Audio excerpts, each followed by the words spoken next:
Ang susunod na dula na inyong maririnig ay hatid sa inyo ng MBC DZRH.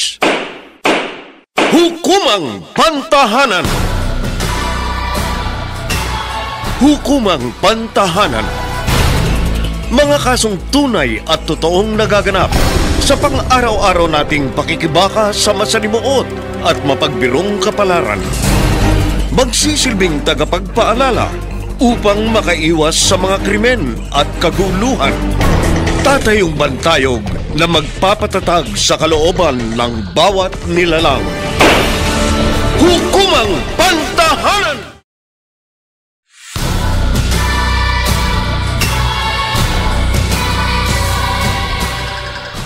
Magandang Sabado ng umaga sa inyong lahat. Ngayong araw, hahatiran namin kayo ng isang naibang dula na inaasahan naming makapagbibigay sa inyo ng impormasyon at kaukulang kaalaman pagdating sa mga nababasa ninyo sa pahayagan, narinig sa radyo at napapanood sa telebisyon.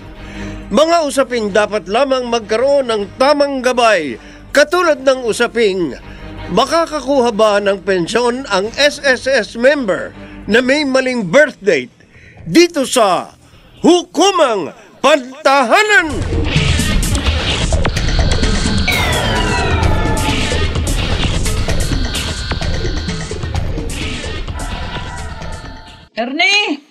Ernie, halika din eh. Meron kaming sasabihin sa iyo.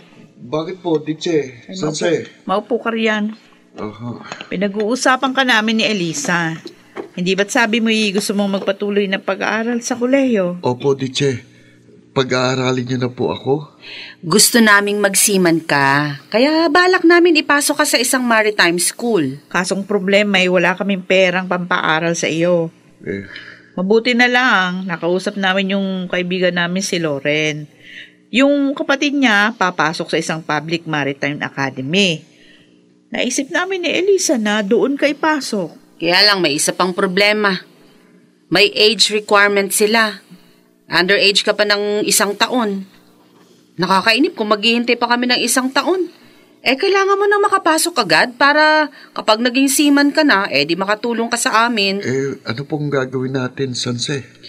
May kakilala si Loren na taga Maritime Academy. Sabi niya, pwede raw nating dayain ng edad mo ng 1 taon. Huh? Kami nang bahala ng DITSEC kung paano namin gagawin yon, kung paano namin dadayain ng birth certificate mo. Basta't ipapasok ka namin doon sa academy. Kaso, Diche, ang alam ko po, mahirap ang training doon parang sa sundalo. Kailangan mo magtiis kung gusto mong makapagtapos ng kolehiyo. Kayanin mo ang mahirap na training. Basta palagi mo lang iisipin na kapag ikaw ay naging seaman, malaking kikitain mo, ha? In dollars. Tama. At kailangan mong tulungan ang pamilya natin. Wala na tayong maaasahang iba. Si tatay nasa kabilang bahay kasama ang kabit niya. Si nanay naman, mahina na ang katawan. Kami naman ng Diche, may trabaho nga, pero kulang pa rin. Ikaw na lang talagang pag-asa namin. 4 na taon lang naman ang bubunuin mo sa pag-aaral. Tapos, magiging seaman ka na. Ano, Ernie? Payag ka ba sa aming gusto? Sige po. Basta siguruhin nyo lang na hindi ako sasabit yan pagdating ng panahon.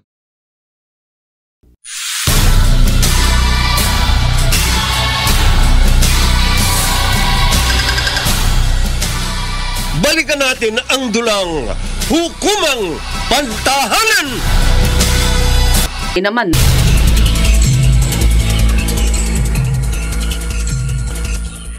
Ilang araw na lang, Ernie. Magsisisenta ka na. Senior citizen ka na.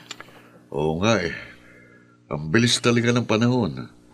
Pero kung ang pagbabasihan yung edad ko sa pagsisima noon, nasa 61 years old na ako ngayon. Ay nga pala, lahat ng records mo sa pagsisiman, matanda ka ng 1 taon. Sa seaman's book ko, sa passport, sa mga records ko sa SSS, Pag-ibig, PhilHealth, at sa mga previous contacts ko, February 26, 1962 ang birthday ko. Kahit na 1963 ko ipinanganak. Bakit nga pala nagkaganon yung mga records mo? Ang Ditche at ang Sansing may pakana na baguhin ang birth date ko sa mga records. Dinaya nila yung birth certificate mo? Oo. Noong mga panahon yun, madali pang dayain ang records ko. Pero ngayon kasi high-tech na. Tsaka mas effective ng Philippine Statistics Authority, kaya mahirap nang makapandaya. Teka. Di ba kumuha ka ng bagong kopya ng birth certificate mo sa PSA? Ano bang birth date ang nakalagay doon? Yung birth date ko talaga na February 26, 1963. Kaya nga yung passport ko, 1963 nakalagay sa halip na 1962.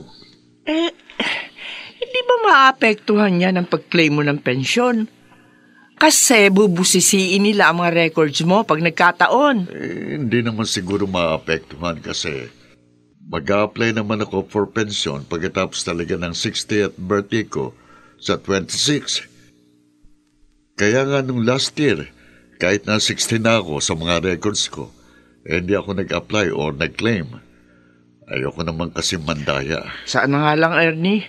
At hindi ma-hold ang lahat ng pension at benefits mo kapag inagsikaso natin yon pagkatapos ng 60th birthday mo. Happy 60th birthday pa! Pa, may regalo kami ni Kuya Relon sa inyo. Eto po. Salamat, Relon, Jojo. Masaya ako at nakadalaw pa rin kayo sa amin ng mama nyo sa birthday ko kahit na busy kayong dalawa sa trabaho. Siyempre, hindi po namin makakalimutan ang mahalagang araw na ito. Ano po ang feeling ngayong senior citizen na kayo? Eto, natutuwa dahil umabot ako sa ganitong edad. Kaya sobrang pasasalamat ko sa Diyos. Sana lang maabutan ko pa. Magkaroon ako ng apo. Huwag kayong mag-alala pa. Malapit na po kaming ikasal ni Alina. Ako naman po mukhang sasagutin na ni Gwyneth yung panliligaw ko sa kanya. I know pa. Hahaba pa ang buhay ninyo. Aabot pa kayo hanggang 100 years. Ernie, mga anak, kain na mga pagkain sa mesa. Tara, kumain na tayo. Ano pa hinihintay natin? Magsalo-salo na tayo. Wow, ayos Namiss ko itong mga pagkain luto nyo, ma. Oo nga po, ma. Buti naman po't nagluto kayo ng pansit gisado. Alam ko kasing paborito niyo ang version ko ng pansit gisado. Kaya nagluto ako niya sa birthday ng papa niyo. At saka ang pansit, nagsisimbolo ng long life, kaya dapat lang, nasa handaan palagi ito. Ernie, ayos ka lang ba? Parang nanghihina ka Pa, may problema po ba? Nahihilo ko. Oh? Nahihirapan ako huminga. Hoy, sandali, maupo ka muna. Halika dito, alalayan kita. Ay! Papa! Ernie!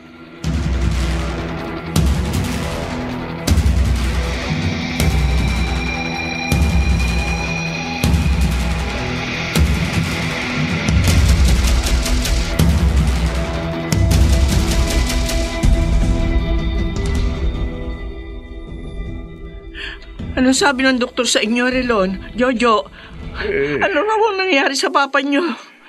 Ayon po sa doktor, nagkaroon daw si Papa ng acute intracerebral hemorrhage. Hypertensive in origin. Sa madaling sabi na stroke po si Papa. Ang sabi ng doktor, baka ma-paralyze ng tuluyan ang katawan niya. Oh, Diyos ko po. Bakit naman nangyari to sa atin? Mama, pagsubok lang po ito. Huwag natin itong sukuan. Sakaling maparalisada ang tatay niyo, anong gagawin ko? Paano ko maalagaan siya? Matanda na rin ako at mahina pangangatawan. Pakikiusapan na lang namin ang mga pinsan naming si Jess o si Leia na tulungan kayo sa pag-aalaga kay Papa habang nasa trabaho kami ni Kuya Relon. Sigurado naman ako papayag ang mga yun kasi wala naman sila mga trabaho. Kami na ang bahala ni Jojo sa bayad kina Jess at Leia at sa mga gamot ni Papa. Sagot ko naman ang hospital bills kasi isa si Papa sa beneficiary ng health insurance ko. Sige mga anak, kayo na muna ang bahala sa mga gastusin. Lalo na wala naman kaming mapagkunan ng pera bukod sa sustento nyo sa amin. Maliit lang naman yung pensyon na nakukuha ko. Ang papa nyo naman wala pang pensyon. Sa ngayon, ma, ipagdasal natin sa Diyos na makarecover ka agad si Papa at bumalik na sa normal. Ako sana nga, Jojo. Sana matapos din ang pagsubok na ito sa ating buhay.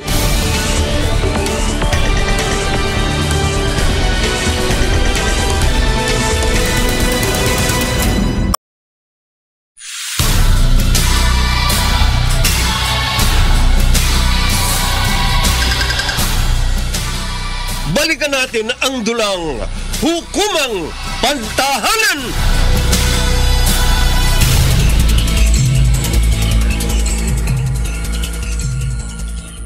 Ernie, kumusta ka na? Okay lang ako. Bumubuti na pakiramdam ko. Sa totoo lang, hindi pa rin ako makapaniwala na naparalyze ang kalahati ng katawan mo. Nahihirapan na nga ako sa kalagayan ko. Gusto kong lumabas para magpahangin. Pero hindi pwede kasi naka-wheelchair ako. Namimiss ko tuloy yung paglabas-labas natin para mamasyal at kumain sa loob ng mall at para manood ng sine ko. Hindi mo pa talaga maigalaw ang kanang paa at kanang kamay mo? Hindi pa rin, kahit anong pilit ko. Siya nga pala, malapit nang maubos ang mga gamot ko. Huwag kang mag-alala. Sagot naman ni Relon at Jojo ang pambili ng mga gamot mo. Pero naawa ko sa kanila. Nakakadagdag pa tayo sa pasanin nila. At sa Camila, ang kinatatakutan ko, paano kung mag-asawa ng dalawa nating anak? Paano tayo mabubuhay? Nga rin ang iniisip ko Kapag nagkapamilya na sina Relon at Jojo, sigurado ako mahihinto na yung sustento nila sa atin. Siyempre, mas uunahin na nila ang kanilang pamilya. Wala na bang pag-asa na maasikasong pensyon ko sa SSS? Kakausapin ko mga anak natin para matulungan tayong asikasuhin yung pensyon mo sa SSS. Pero Ernie, nangangamba ako na baka tumagal ang releasing. Kasi nga ako questionin nila Jack yung birth date at edad mo. 60 years old na rin naman ako. Ayun nga Ang problema, hindi match ang birth records mo sa SSS at saka sa PSA. Paano kaya yun? Di sabihin na lang natin sa SSS ang totoo ng mga kapatid kong nandaya sa birth record ko. At saka, nagawa lang naman natin yun. Kasi dahil sa kahirapan na kailangan ko nung mag-aral at makapagtapos para makapagtrabaho agad. Well, sana tanggapin ng SSS yung dahilan mo. Pero natatakot ako baka i-hold o hindi na nila i-grant ang pension mo. Hindi naman siguro nila gagawin yun. Total, mag-a-apply naman ako sa SSS pension sa tamang edad ko na 60. Para masiguro natin hindi tayo magkakaroon ng problema, susubukan kong kumonsulta sa abogado. Basta, Mila. Kailangan nating maasikasong pensyon ko sa SSS. Dahil malaking tulong yun sa atin. Kapag naaprubahan, kahit paano mababawasan ang mga problema natin sa pinansyal. Ernie, huwag kang mag-alala. Aayusin natin dalawa yun. Sasamahan kita palagi. Hindi kita iiwan, mahal ko.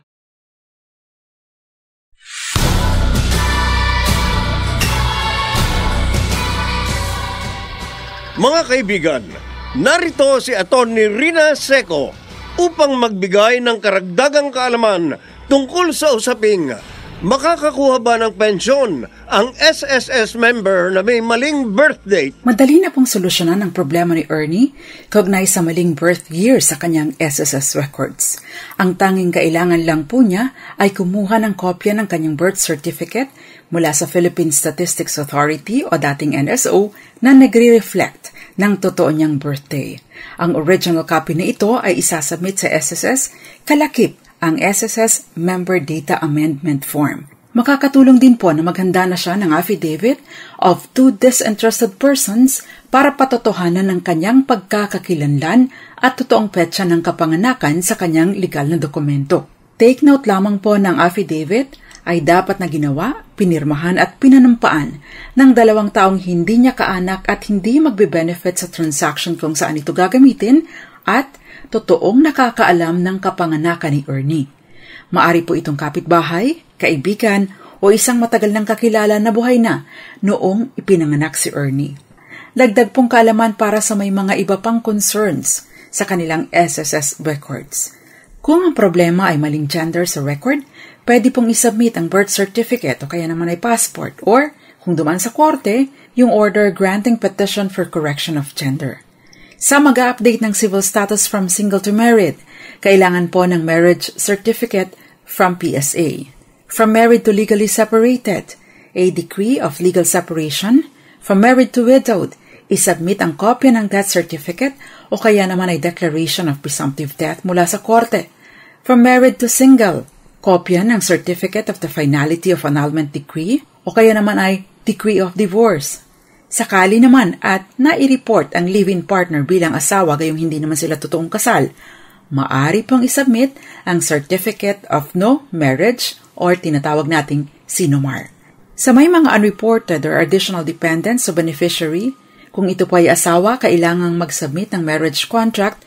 Kung dependent naman, birth certificate o kaya naman ay decree of adoption para sa adopted child. Sakali naman at ang correction ay due to naturalization from Filipino citizenship to foreign citizenship or vice versa, maari pong isubmit ang Certificate of Naturalization issued ng Philippine Department of Foreign Affairs, Identification Certificate mula sa Philippine Bureau of Immigration o anumang foreign government-issued ID o kaya naman ay mga dokumento na nagre-reflect ng change of citizenship. Samantala, take note lamang po na ang asawa, bagaman at hiwalay na o may kinakasama ng iba, ay nananatiling beneficiary hanggat hindi sila legally separated o hindi pa annulled ang kasal. Sa madaling salita, ang nagtaksil pong asawa ay nananatiling benepisyaryo sa SSS hanggat walang basbas ng korte ang paghihiwalay. Kaya bilang remedy, kailangan pa din pong makakuha ng decree of legal separation o kaya naman ay annulment of marriage para maisubmit ito sa SSS. Kaya para po sa mga members, maganda pong i-double check na ang inyong records para sakaling may mali dito o may kailangang ayusin, ma-actionan agad ito at nang hindi na magkaproblema pa later on. At yan po ang hukumang pangtahanan natin ngayong umaga. Ako po ang panyara ng bayan, Attorney Rina Seco. At muli ninyo akong maririnig at mapapanood din para sa iba't ibang usaping legal sa programang Dos Compañeras, Mondays, Tuesdays, Thursdays, and Fridays, 6:30 hanggang 7:30 ng gabi, dito lang po sa DZRH, DZRH News Television, at iba't ibang social media platforms ng DZRH. Happy weekend po sa inyong lahat. Maraming salamat, Atty. Rina Seco, sa pagbibigay ng karagdagang kaalaman tungkol sa mga batas na pinaiiral sa ating bansa. Mga nagsiganap, Susan Robles, Phil Cruz, Rosana Villegas, Jenaline de la Cruz, Bobby Cruz at Maynard Landicho Jr. Naglapat ng tunog, Jerry Mutia. Sa musika ni Buboy Salonga. Supervisyong teknikal ni Bong Muyar at Eric Lucero. Creative consultant Bobby Cruz. Isinulat para sa radyo ni Krishna Senga at sa direksyon ng inyong lingkod, Leonel Benjamin. Hukumang Pantahanan!